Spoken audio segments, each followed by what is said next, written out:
అందరికీ నమస్కారం. Welcome to RTV.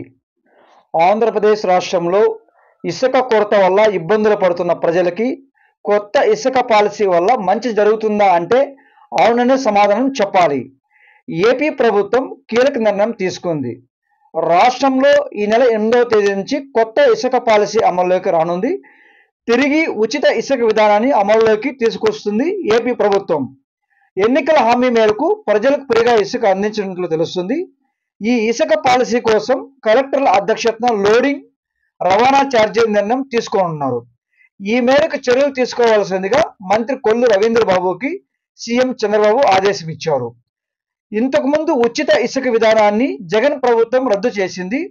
గత ప్రభుత్వ విధానాల వలన భవన నిర్మాణ రంగం దారుణంగా నష్టపోయిందని సీఎం చంద్రబాబుకి అధికారులు వివరించారు. మంగళవారమే ఇసుక, రోడ్లు, నిత్యావసర వస్తువుల ధరల నియంత్రణపై సీఎం చంద్రబాబు అధికారులతో సమీక్ష నిర్వహించారు. ఇసుక కొరత ఏర్పడిందని సీఎంకు నిన్న జరిగిన సమీక్షలో తెలిపారు.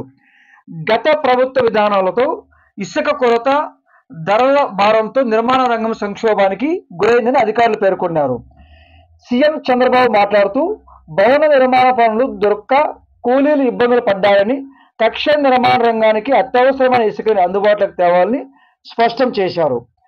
నిన్నటి సమీక్ష తర్వాత కొత్త ఇసుక విధానాన్ని వెంటనే అమలులోకి తేవాలని సీఎం చంద్రబాబు భావించారు. దానికి అనుగుణంగానే ఈ నెల 8వ తేదీ నుంచి ఉచితంగా ప్రజలకు ఇసుక అందించనున్నారు.